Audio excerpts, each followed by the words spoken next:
Esto es Oscarizados. Dos personas, muchas películas y un ranking que se nos fue de las manos. Empezamos. Bueno, bienvenidos a Oscarizados.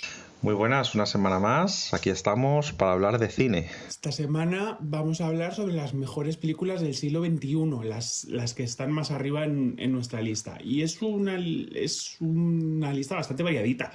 Sí, no es nuestro top 5, sino nuestro top 5 del siglo XXI. Es decir, dentro de las que más nos gustaron de toda la historia, pues hay películas del siglo XX, del siglo XXI, y hemos extraído solamente las que más nos gustaron del siglo XXI, que están todas, evidentemente, muy arriba, y os vamos a contar un poquito sobre ellas. Sí, son 5 pelis que, bueno, partimos de la base de que nos han gustado un montón porque algunas están bastante arriba. Sí, de hecho hay varias, ¿no? En el top 10. No, solo hay... No, sí, dos. Dos de ellas están en el top 10, fenomenal. Las dos últimas, como siempre vamos de abajo arriba, de lo peor, entre comillas, a lo mejor. Muy bien, pues vamos a empezar. Esta vez te toca empezar a ti y vamos a empezar por el final, es decir, por lo más reciente de todo. La más moderna, sí. La tenemos fresca. Estamos hablando de una película del año 2025. Sí, está en el puesto número 23 con una nota de un 8,65, no está nada mal. Y hablamos de... Es la ganadora del año pasado, Una batalla tras otra. Bueno, pues de Una batalla tras otra tengo bastantes cosas que decir. Menos mal. Y es que Una batalla tras otra llega a los Oscars de 2026 como una película representativa de su época.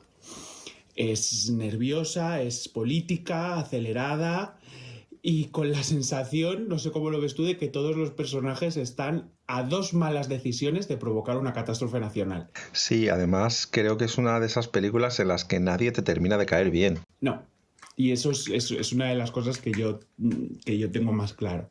Empezamos un poco por el contexto. La gala, que fue presentada por Conan O'Brien, premió la película de Paul Thomas Anderson con 6 Oscars. Mejor película, dirección, guión adaptado, montaje, actor secundario, que se lo llevó Sean Penn, y el primer Oscar de la historia a casting para Cassandra Kulukundiz. Sí, en la nueva categoría que ha aparecido este año, que a priori parecía que iba a ser para Sinners, pero finalmente se lo llevó una batalla tras otra, y por fin un Oscar para Paul Thomas Anderson. Sí, además, bueno, casi un siglo han tardado en darse cuenta de que elegir bien a los actores quizá tenía algo que ver con que la película funcionase. De hecho, esto es una categoría nueva en los Oscar, pero no es la primera vez. O sea, en otros premios sí que existe. Los BAFTA sí que tienen el premio a mejor casting, y me parece muy interesante que lo hayan añadido en los Oscar. Sí, eso han tardado un tempito. Rápidos en la academia muchas veces no son. Competía contra Bugonia, Fórmula 1, Frankenstein, Hamnet, Marty Supreme, El agente secreto, Sentimental Value, Sinners y Train Dreams. Y aunque Sinners venía muy fuerte, era la película con la que principalmente competía. La película más nominada de la historia del cine de momento, con 16 nominaciones. Bueno, es que ahora hay muchísimas categorías, es fácil tener muchas nominaciones, pero bueno. Partiendo de la base de que a mí Sinners sí que me gustó, aunque creo que tenía un marketing regular para lo que es la película en sí. Esos Sinners venía muy fuerte y Una batalla tras otra acabó llevándose los premios que más ordenan una película, que son dirección, guión, montaje y película. Es decir, que la academia no solo dijo esto nos gusta, sino que dijo esto está bien construido.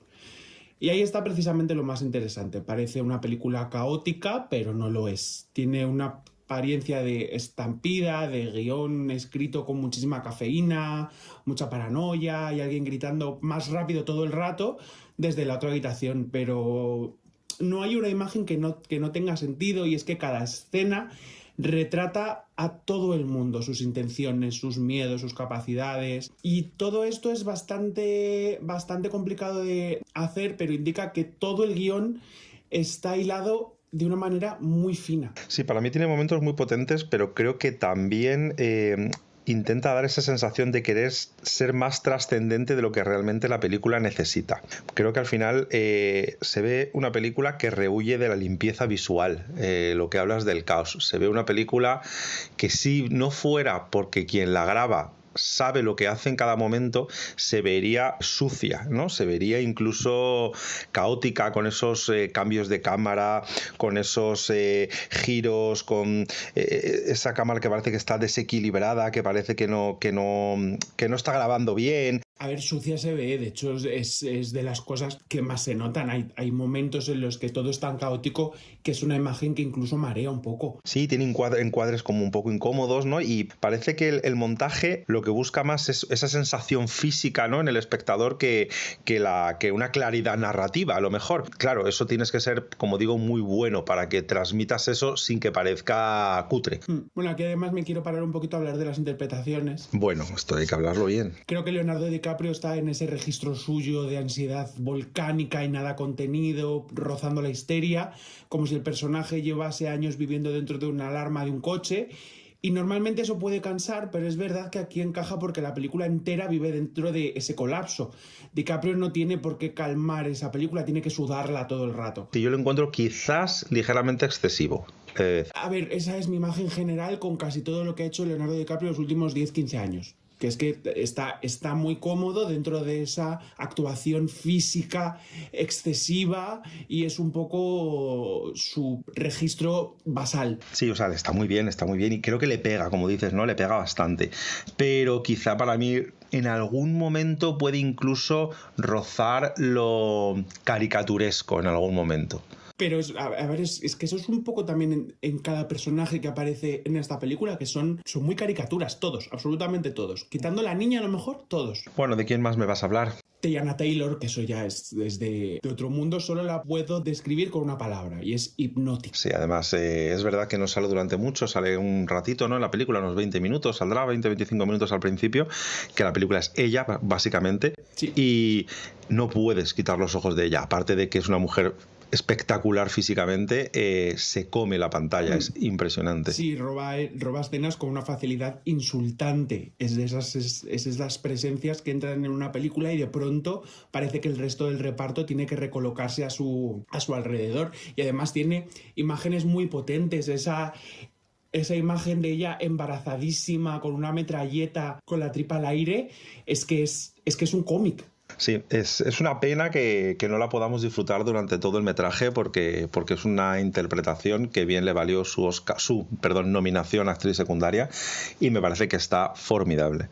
Luego está Chase Infinity, que funciona como el punto de luz en medio de todo este desastre y una especie de brújula emocional entre adultos que parecen haber estudiado un máster en tomar decisiones terribles. Que es la única del elenco que se quedó sin nominación al Oscar. También es la menos vistosa. En cambio, sí, en el resto de premios sí que estuvo nominada, pero al Oscar no accedió a la nominación. Y luego está Sean Penn, bueno, que hay que hablar de él porque gana su tercer Oscar de interpretación y el dato es buenísimo porque es el primer intérprete masculino que gana sus 3 Oscars de interpretación dentro del siglo XXI, después de Mystic River en 2004 y de Milk en 2009. Y este premio como secundario por una batalla tras otra. Masculino y femenino, es la primera persona que lo consigue. Con esto entra en el club de hombres con 3 Oscars interpretativos junto a Walter Brennan, Jack Nicholson y Daniel Day-Lewis. Correcto. Que estos son los datos que a ti te encantan. Estos son los datos que a mí me gustan, sí.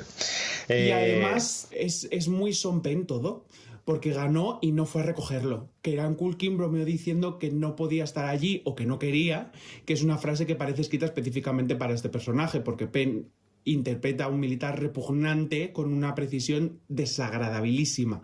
Y es que no solo es un villano, es uniforme, es testosterona, es institución y es la podredumbre moral con piernas. Yo quiero destacar el trabajo físico que ha tenido Sean Penn para esta película. Sobre todo en sus brazos. Es espectacular cómo ese hombre a esa edad tiene ese físico, me parece impresionante, pero sobre todo quiero destacar el papel que hace de, como dices, repugnante. O sea, sí, es uno de estos malos que te encanta odiar. O es sea, odioso, es asqueroso, pero es formidable. O sea, es un papel que todo, además es con su cara, con su mirada, con sus gestos. Me parece una locura. Además, en esta peli nos han devuelto al actor malo de Ghost, que aquí también hace un papel así como ligeramente desagradable, y las ganas de todo el mundo a pertenecer al club de amantes de la Navidad. Mi relación con esta película es bastante clara. Quería también hacer una mención a Benicio del Toro. Estuvo nominado, un papel muy cortito en esta película, pero estuvo nominado también al Oscar. Un papel bastante interesante, bastante llamativo y bueno, creo que funciona muy bien su papel y es también le aporta un punto así un poco cómico y un poco raro. Sí, es un personaje vistoso. Sí, pero está bien. Y quería comentarte que cuando empezamos a ver todas las películas, la de Una batalla tras otra, que la vimos al principio de la temporada de premios, a mí Sean Penn me parecía que era espectacular y que era el claro ganador. Pero luego, durante la temporada de premios, no empezó a llevarse los premios, se lo empezó a llevar Jacob Elordi por Frankenstein. Y que Jacob Elordi también está hipnótico durante toda la película. Entonces yo me desinflé y pensé que Sean Penn no lo iba a ganar. De hecho, no lo puse en mis apuestas, lo que fue un error. Pero para mí era el claro ganador de este año porque me parece que su papel es absolutamente espectacular. ¿Y cuál es tu opinión sobre la película? Ya hemos dado todos los datos objetivos. Yo lo que digo, a mí la película me parece formidable porque creo que te transmite físicamente esa sensación que te quiere transmitir todo el rato. Esa angustia, esa sensación física, esa sensación de desequilibrio, de angustia, de te pillan, te cogen, la pérdida, las persecuciones, creo que son unas persecuciones muy bien hechas. Me parece muy interesante cómo te lleva a los sentimientos, ¿vale? Creo que sí que falla un poco la narrativa, que el guión al final creo que peca un poco de explicarte o sobreexplicarte cosas que ya estás viendo. Quizá pues Thomas Anderson considera que somos un poco más tontos, pero creo que la película es una maravilla. Creo que esa sensación que te transmite consigue que empatices con todos los personajes, que todos lo están pasando mal de alguna manera por diferentes motivos, y al final creo que te sientes muy dentro de la historia y eso está muy bien. Yo mi relación con esta película la tengo bastante clara. Es una película que admiro más de lo que disfruto. Me parece vertiginosa, me parece que está súper bien armada y que tiene un control enorme bajo su apariencia de caos, pero no es una película que volvería a ver por gusto. Con 2 veces que la he visto yo ya he tenido batallas suficientes para varios años. Y bueno, pues se ha quedado en ese puesto 23 con un 8,65 que le va muy bien porque es una nota alta, es una nota potente, pero no exactamente la de una película para poner una tarde que te apetece relajarte. No, relajación no es lo que te transmite esta película. Y con esto nos vamos a nuestra siguiente película. Esta te toca ya a ti. Perfecto. Es una película que está en el puesto número 15 con un 8,819. Película del año 2013. 12 años de esclavitud. Si hablamos de intensidad, hay que hablar de esta película, claro. Se puede decir que esta gala, la realidad superó la ficción, ¿no? Sería un poco el título que yo le pondría, o el titular que le pondría a esta gala, ¿no? 6 de las 9 películas nominadas estaban basadas en hechos reales. Esto no suele ser habitual. Bueno, basadas en hechos reales, ya sabéis, ¿no? Esto es un poquito con pinzas, ¿no? A lo mejor hay una historia así similar un poco que se puede parecer, ya decimos basado en hechos reales, aunque toda símil con la realidad sea fugaz. La primera de ellas es La gran estafa americana, con el dúo Lawrence Cooper, que había funcionado muy bien en El lado bueno de las cosas. De hecho, a ella le dio el Oscar. Y bueno, como actores principales estaban nominados Christian Bale, que engordó 19 kilos para hacer esta película, y Amy Adams. Ellos dos ya se habían llevado el Globo de Oro por esta película, y la película al final tuvo 10 nominaciones. Habla sobre una operación del FBI en los años 70 que acabó procesando a varios políticos corruptos. La película a mí no me encantó, pero bueno, las 4 interpretaciones de ellos son muy buenas. Los 4, Bale, Adams, Cooper, Lawrence, funcionan fenomenal, pero a mí como película, sin más, la verdad. Otra nominada es la que nos toca hablar, es 12 años de esclavitud. Hablaría de la autobiografía de Solomon Northup, que fue un abogado afroamericano que nació libre en Nueva York, pero fue secuestrado en Washington en 1841 para ser vendido en las plantaciones de algodón durante 12 años. Había ganado el Globo de Oro, había ganado la BAFTA. Bueno, digamos que partía de bastante favorita y postulaba a Chiwetel Ejiofor, que es el protagonista, como posible ganador, y a Lupita Nyong'o como actriz secundaria, con un papel muy cortito, pero fundamental, que le dará el premio. Luego estaba Wall Street, que era una de las posiblemente el mejor papel que ha hecho DiCaprio hasta ahora, que habla de un agente de bolsa que consigue en los años 90 ganar pues una gran fortuna a base de estafar y extorsionar y sus excesos, básicamente, muchos excesos, dirigida por Scorsese, claro. Y luego estaba El Capitán Phillips, que es la historia de un capitán de un buque que había secuestrado por unos piratas somalíes en el Índico, que estaba protagonizada por Tom Hanks, y Filomena, protagonizada por Judi Dench, que es una mujer que busca a su hijo, que le habían quitado unas monjas irlandesas hacía 50 años, bueno, un drama, ¿no?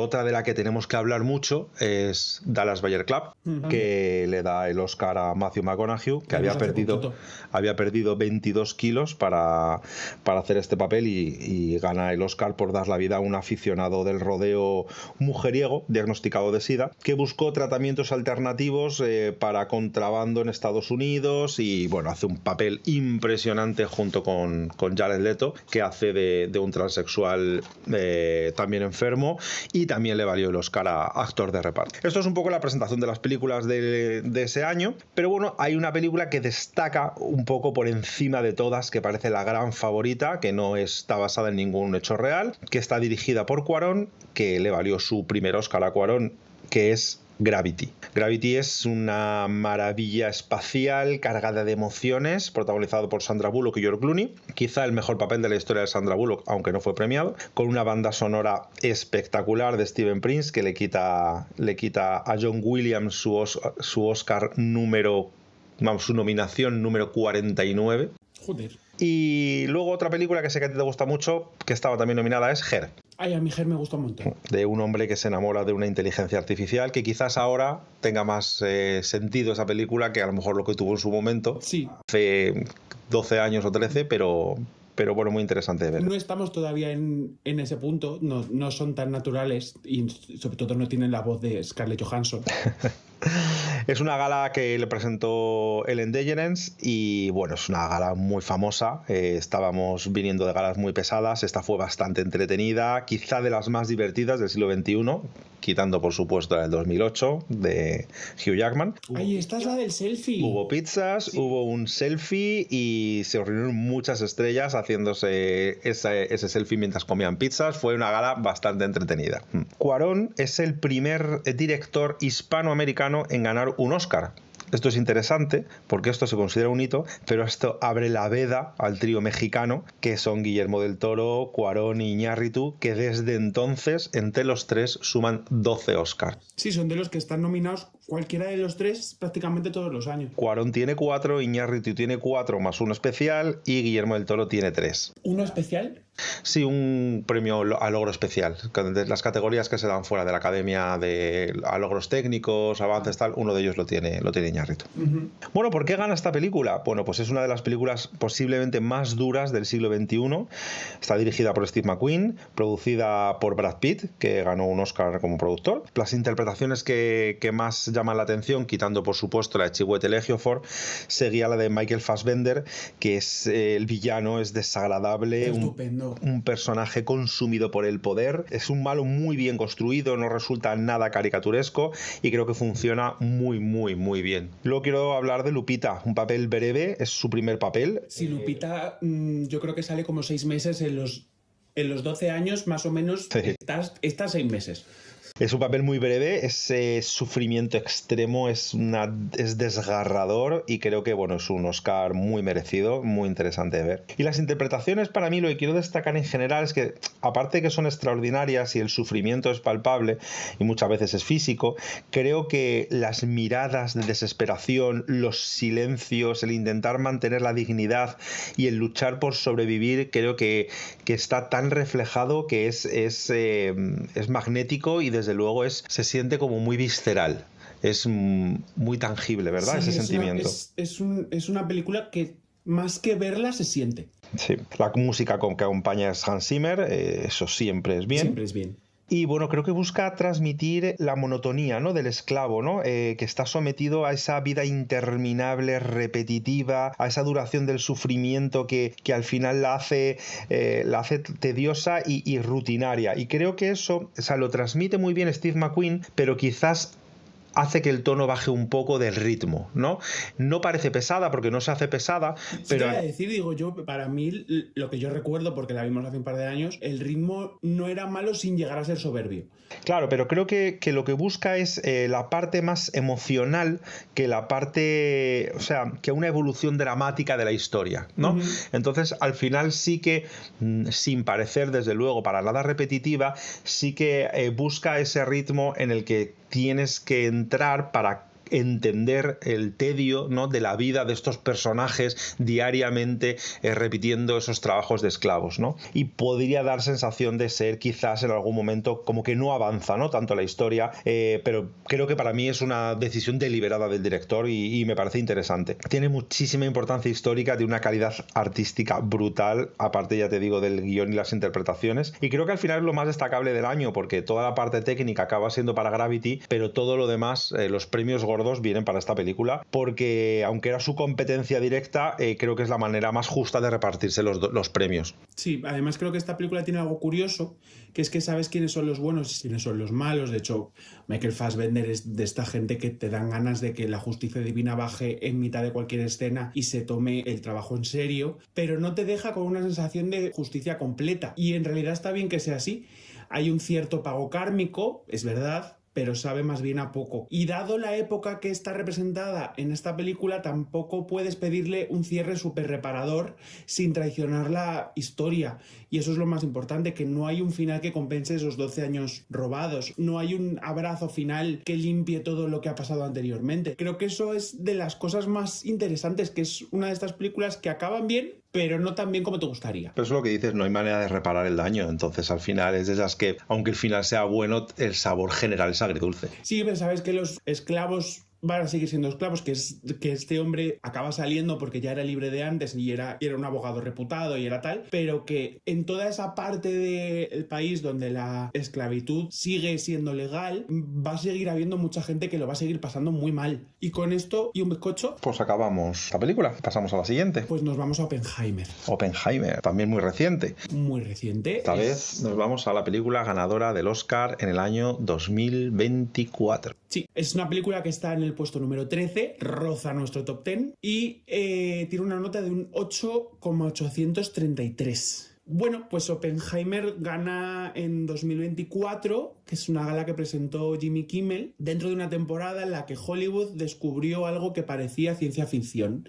que una película adulta de 3 horas, llenas de físicos, audiencias políticas, culpa nuclear y señores con sombrero, que podía reventar la taquilla sin llevar capa, sin pertenecer a un universo cinematográfico con fases, cameos y escenas postcrédito, y que se convirtió en un evento gracias a su mayor competidora, que era Barbie, y que se estrenó el mismo fin de semana. Llegó con 13 nominaciones y ganó 7 Oscars. Película, dirección, actor principal para Cillian Murphy y actor secundario para Robert Downey Jr. Fotografía, montaje y banda sonora. Vamos, todo lo gordo. Todo lo gordo. Competía contra American Fiction, Anatomía de una caída, soberbia, Barbie, Los que se quedan, Los asesinos de la luna, Maestro, Vidas pasadas, Pobres criaturas y Zona de interés. Bueno, había películas bastante interesantes este año. Sí, hay algunas de las que yo o no me acuerdo directamente, no he oído hablar,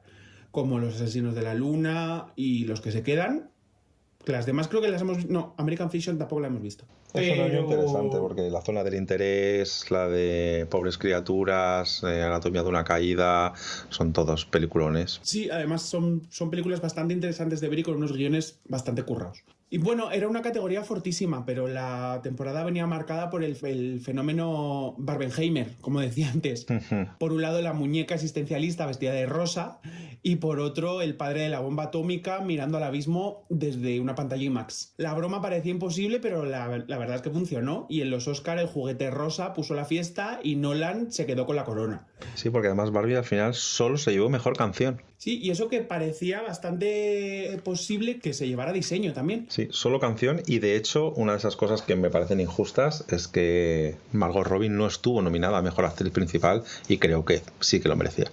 Bueno, para mí Oppenheimer tiene algo muy interesante. Es probablemente una de las películas más sobrias que tiene Nolan, o al menos una de las que menos te grita su propio mecanismo. Y es que Nolan suele ser un director que a veces parece enseñarte los planos del edificio mientras estás intentando entrar por la puerta. A ver, yo quiero hablar de... A mí Nolan me parece uno de los mejores directores que existen actualmente y creo que nadie maneja el tiempo cinematográfico como él. O sea, lo tengo clarísimo. Pero esa incapacidad que tiene de dejarte respirar en ningún momento, creo que a veces te da tanta urgencia, ¿no? Que no te da espacio a que las escenas o los sentimientos sedimenten, ¿no? Y es que es una herramienta dramática que usa tan grande, pero tan excesiva, que al final se te atropella todo.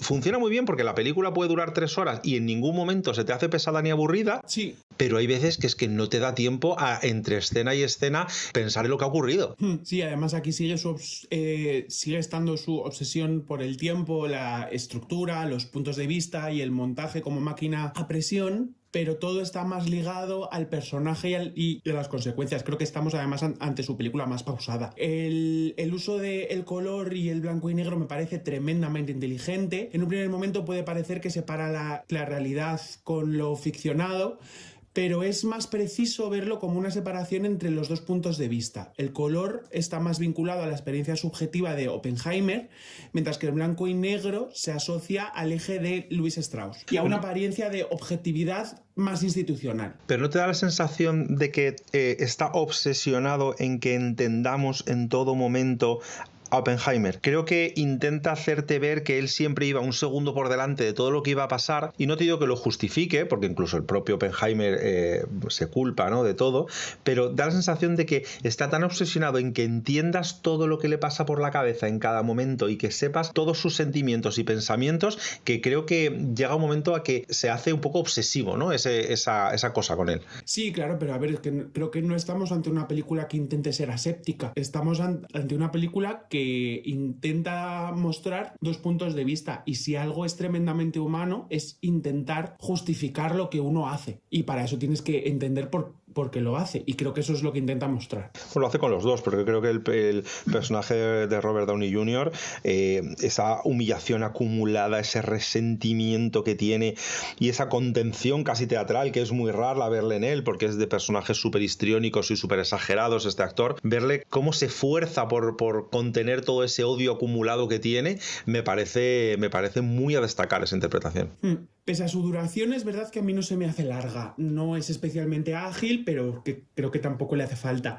Tiene más bien una tensión que es acumulativa, mediante conversaciones, audiencias, laboratorios, miradas, silencios, decisiones que se van apilando hasta que entiendes que la explosión importante no es la de la bomba, sino la del personaje que descubre que ya no controla nada de lo que ha puesto en marcha. Y además las actuaciones en sí son maravillosas. Creo que Cillian Murphy sostiene la película con una cara que parece estar descubriendo el universo y arrepintiéndose a la vez. Emily Blunt, que tiene menos espacio, pero que cuando aparece con fuerza se nota muchísimo. Y para mí es verdad que por encima de todo, como tú dices, está Robert Downey Jr., porque su Strauss es resentimiento con traje caro, ambición disfrazada de servicio público y una herida de ego convertida en una operación política. Es una interpretación venenosísima sin necesidad de levantar demasiado la voz. Lo de la contención es verdad que yo no había encontrado esa palabra, pero lo describe perfectamente. También quiero hablar de Florence Pugh, que representa toda la parte más fea en lo nivel personal de Cillian Murphy, ¿no? Esa parte de la que él a lo mejor se avergüenza, y creo que está muy bien representada una escena en la que están los dos desnudos en una habitación, no sé si la recuerdas. Sí. Y también, bueno, Kenneth Branagh, que hace un papel cortito haciendo de Bor, pero me gustó también, es un actor que siempre me gusta ver. Sí, Kenneth Branagh siempre mejora. Y bueno, yo lo que quiero hablar de esta película, no sé si tú estás de acuerdo, creo que esto es delicado decirlo, una película de Nolan, pero quizá lo que menos me funciona es el sonido. Creo que en algunos momentos el sonido funciona peor que el silencio, y creo que en algunos momentos abusa de ese sonido que tiene tan trepidante, y quizás algunos momentos de silencio le habrían aportado un poco más de magnetismo, pero vamos, por decir algo de una obra que me parece extraordinaria, pero no sé si te has dado cuenta de eso. Sin embargo, el mayor impacto sonoro es cuando deja de haber sonido. Por eso, creo que eso lo tenía que haber usado más. Creo que ese momento ahí funciona genial, y creo que va ligado a ese momento de la bomba, ¿no?, ese momento previo a la bomba, y creo que que es un recurso que durante la película le habría dado más empaque al sonido. Puede ser. Al final son decisiones artísticas que puedes estar más de acuerdo o no. No seré yo quien discuta a Nolan, pero bueno, es una apreciación. Un saludo, Christopher Nolan. Un saludo para Nolan. Desde aquí, lluvia de besos para ti. Pues si nos estás escuchando, Christopher Nolan. I love you, Christopher. Bueno, y esta película se queda en el puesto número 13 y me parece un lugar bastante justo, porque no sé si es la película de Nolan que más me emociona, pero sí es de las que mejor justifican su importancia, dado que hizo una película sobre el hombre que ayudó a abrir la puerta del apocalipsis y consiguió que Hollywood, por una vez, tratara una película de ideas como si fuera una superproducción de masas. Bueno, además quiero resaltar, en la gala hubo dos momentos bastante potentes. Uno de ellos fue Ryan Gosling montando el número de I'm Just Ken. Es verdad, no me acordaba. Como si el Oscar se hubiera transformado de pronto en un Eurovisión con presupuesto.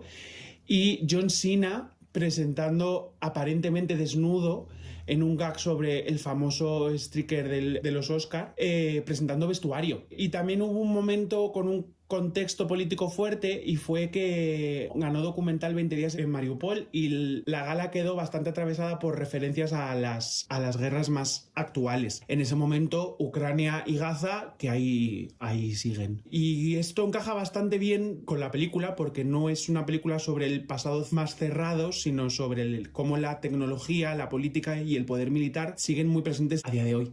Y con esto y un bizcocho acabamos. Llegamos a la película que más envidia me da que tú hayas preparado. Pero bueno. Es una de mis películas favoritas del siglo XXI. Hablamos la ganadora de la película del año 2017. Que está en el puesto número 7. Ya vamos a entrar en el top 10. Con un 8,89. Y es La forma del agua. Gala del año 2018, una ceremonia tranquila después de lo que había pasado el año anterior con La La Land. Aunque los volvieron a invitar para volver a dar el mismo premio. Bueno, porque eran quien eran, si no ya te digo yo que Warren Beatty no vuelve a salir por ahí. De hecho, medio Hollywood estaba mirando el sobre como si fuera una granada y Guillermo del Toro, cuando llegó, miró también el sobre. Bueno, esto fue un año soso en general, veníamos de un año soso y bueno, Jimmy Kimmel pues bueno, hizo una gala con un tono bastante humor, una gala bastante fluidita, sobre todo marcada por el movimiento Me Too. En los discursos pues fue un poco la línea principal y quiero destacar en esta gala, antes de hablar de nada, el premio a mejor actor principal por Gary Oldman, hay que decirlo. Creo que es espectacular haciendo de Churchill y me parece que ese premio venía ya mereciéndose desde hace muchísimo tiempo y es uno de los premios que más contento me pusieron que se diesen. Sí, porque Gary Oldman además es de esos actores, creo que ahora mismo únicos en su género, que haga el papel que haga, nunca ves a Gary Oldman. Independientemente de las caracterizaciones soberbias que tiene, porque en Churchill es una absoluta maravilla, pero que no llegas a ver al actor nunca. Es verdad. Quiero terminar de hablar de las interpretaciones, puesto que como esta película no ganó ningún premio interpretativo, pues no voy a profundizar ahí, entonces voy a hablar primero de los premiados. El otro gran premio de ese año fue Frances McDormand por 3 carteles a las afueras.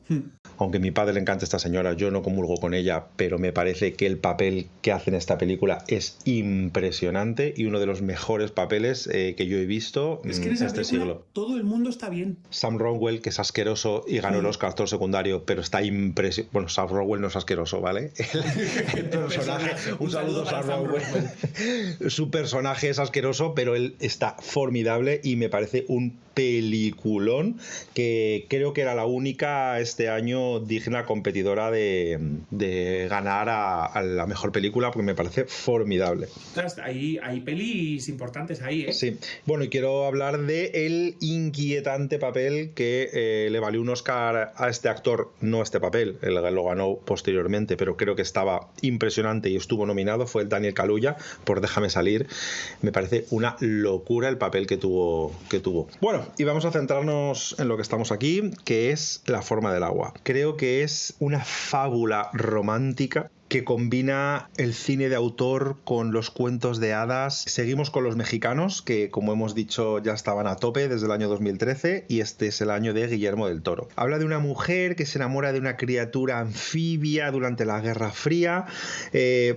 Tras esta premisa así un poco fantástica, creo que hay una película maravillosa que habla de la soledad, habla del amor, habla de las diferencias, de cómo el amor puede con cualquier diferencia. Tuvo 13 nominaciones, que ganó 4. Película, director, diseño de producción y banda sonora de Alexander Desplat, que me parece una banda sonora mágica. Es preciosa. O sea, es súper bonito. Creo recordar que la banda sonora se usó durante varios años para los anuncios de la lotería. Ese es el nivel. Es magia, es delicada, es elegante. Bueno, creo que los mejores... Es una película que además mejora con los visualizados, porque al principio te puedes quedar un poco con la historia de fantasía extravagante, ¿no? Pero si miras el trasfondo, los detalles visuales, el uso del color, me parece magia. Todo es azul y verde, como si estuviese recreando el fondo marino constantemente. Me parece, de verdad, impresionante. El amor, ¿no? Con la criatura monstruosa que por un lado es inocente, ¿no? Y ves que puede ser un ser malo, ¿no? Es un monstruo, pero ves que él no es el monstruo, ¿no? Que la gente malvada que intenta usarlo como arma o como experimento te hace ver, ¿no? Quién es el verdadero monstruo en esto. Y creo que la parte sensorial de esta película me parece absolutamente hipnótica. Creo que cada plano, cada detalle está estudiado al milímetro. Habla de la libertad, de la transformación, del amor, de la evolución del personaje. Ella es una actriz que hace de muda y claro, no habla, pero expresa muchísimo las emociones y claro, mezcla una peli de terror con romance, con una peli de espías, con un cuento de hadas, es cine negro y todo junto funciona increíblemente bien. Me parece una maravilla. Quiero también destacar a Michael Shannon, que es el malo, esa obsesión por el control que tiene, que es fundamental. Richard Jenkins, que es el corazón de la película, habla de la diversidad, es ese toque, es el corazón realmente de todo, es el vecino de ella que es ternura pura. Que va a comprar tartas horribles que son malísimas porque está enamorado de un camarero. Es muy bonita su historia también. Y bueno, Octavia Spencer, que es el toque de humor, es contrapunto, ¿no? de la película que siempre funciona bien. Están todos impecables.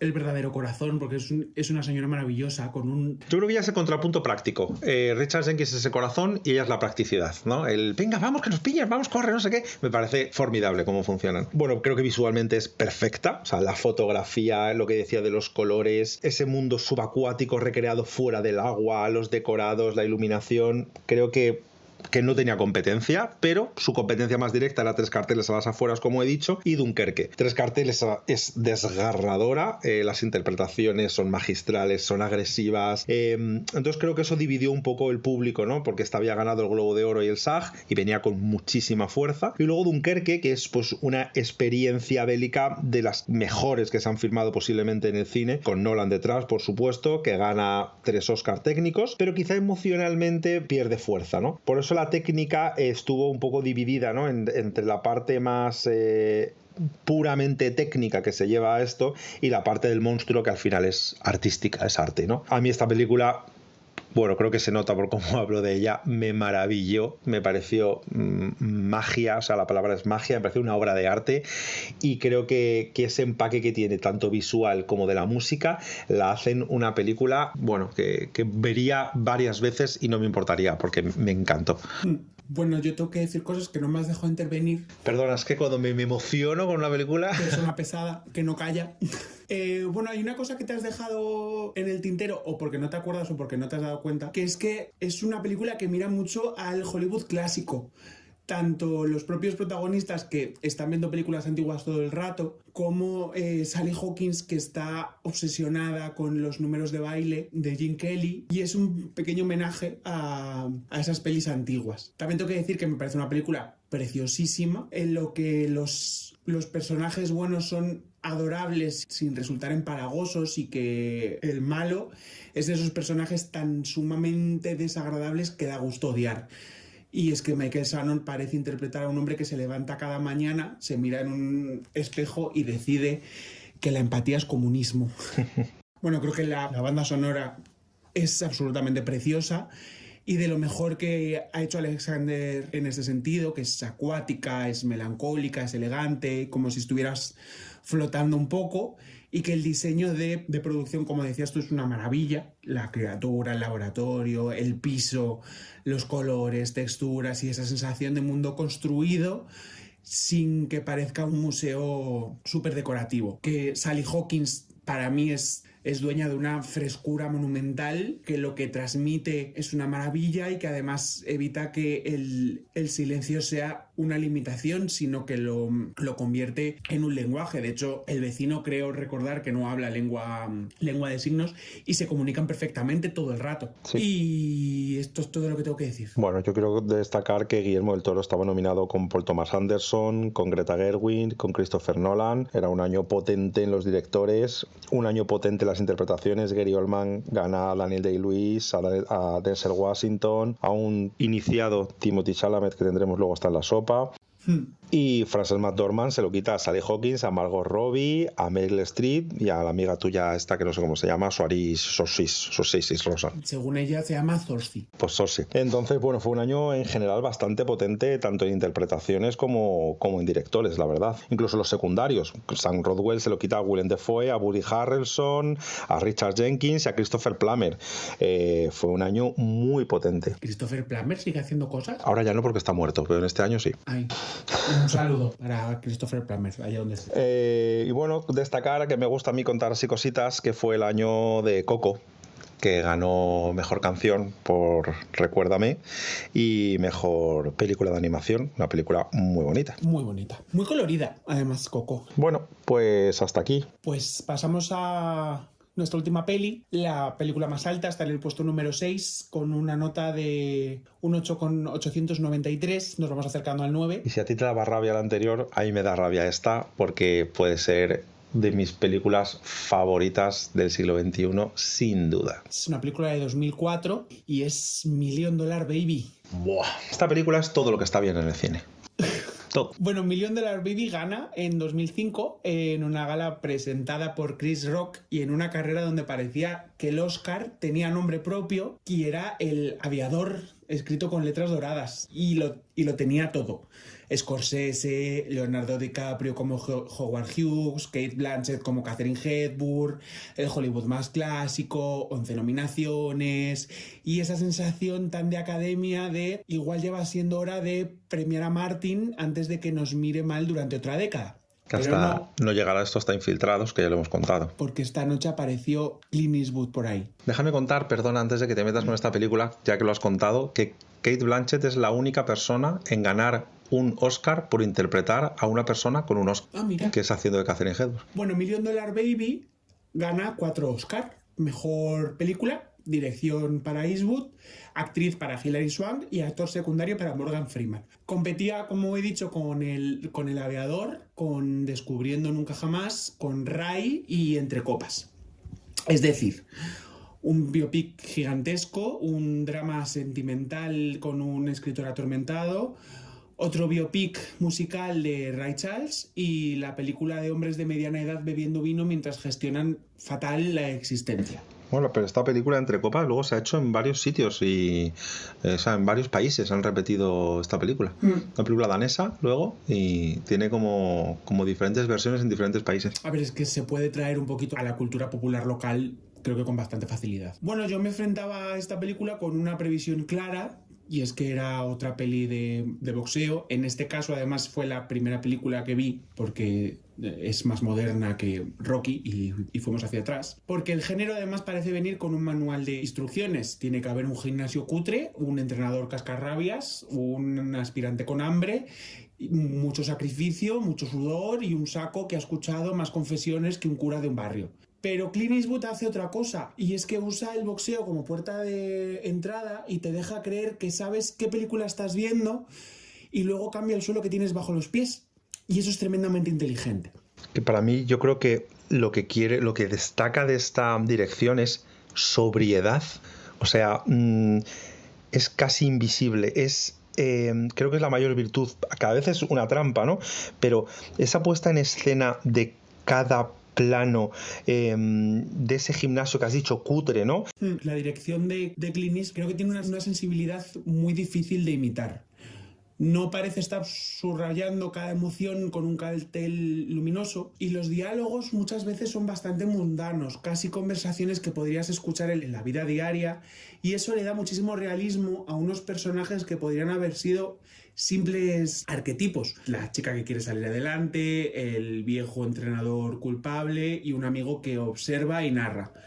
Pero no, y es que parecen personas cansadas, personas orgullosas, necesitadas de afecto y demasiado torpes para pedirlo sin esconderse detrás de una frase brusca. Y es eso, es esa limpieza, esa sensibilidad en que prácticamente estás como observando detrás de una esquina la vida real. Además es eso, fíjate, me gusta mucho eso que has dicho porque si te acuerdas, los planos son planos muy abiertos, los planos del gimnasio con esa sobriedad y esa luz tan tenue, cuando la ves a ella ensayando de fondo, cuando ves el ring de fondo o ves la oficina, no son muchos planos cercanos, estás como un espectador que estuviese ahí dentro de ese gimnasio escondido, como dices, a lo mejor detrás de una columna mirando todo lo que está pasando, pero es de una sobriedad, es que me parece mágica esa dirección que tiene, ese uso de la luz, bueno, impresionante. Sí, luego eso, las conversaciones muchas veces son tan sumamente mundanas como las que podríamos tener cualquiera en nuestro trabajo. Yo me acuerdo mucho de una conversación en la que están hablando que ha comprado una lejía muy cara.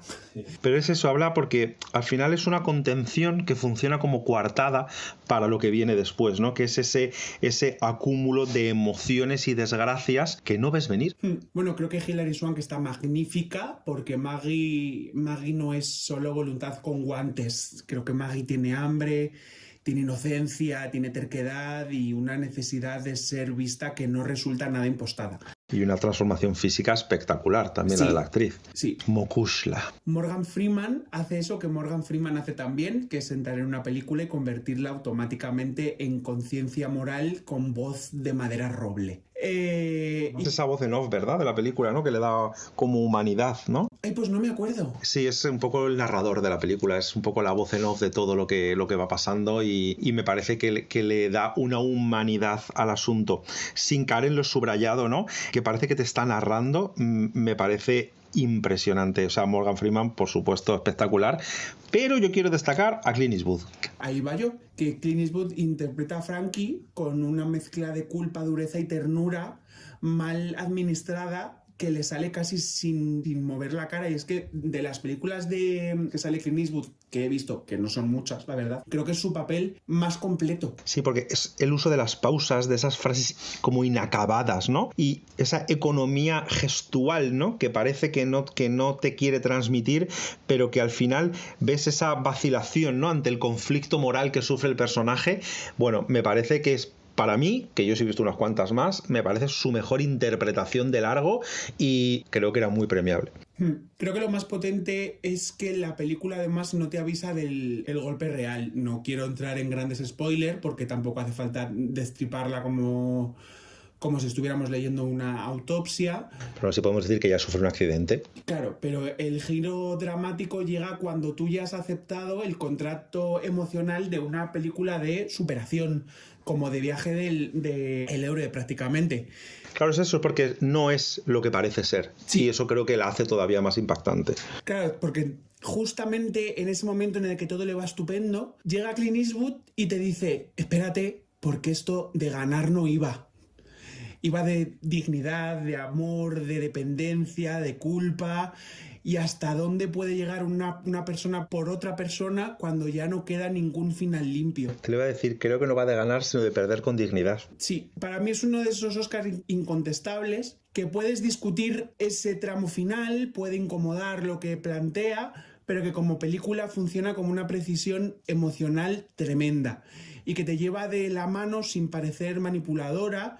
Y cuando quiere romperte, ya estás demasiado dentro como para defenderte. Es de estas películas, yo soy bastante duro de llorar cuando veo algo, pero es de estas películas que me dejaron un poco roto por dentro. Sí, estoy totalmente de acuerdo, pero creo, fíjate, que me conmueve más por cómo está hecha que por lo que te intenta obligarte a sentir. No Sí. sé si me explico. Sí, de toda esa parte está hecho de una manera bastante sensible, te intentan llevar como muy de la manita y de hecho luego hubo bastantes controversias, hubo quejas de asociaciones de gente que tiene que ver con lo que pasa porque blanqueaban un poquito la idea final. Que a lo mejor simplifica un poco el dilema complejo en pos de garantizarte el impacto emocional demoledor, ¿no? Creo que no lo simplifica, o sea, al revés, creo que entiendes, o sea, como has vivido todo lo de antes y todo lo que esta mujer ha luchado y se ha esforzado, entiendes por qué, o sea, por qué la película acaba como acaba. No hablo de, a ver, lo simplifica a nivel legal, quiero decir.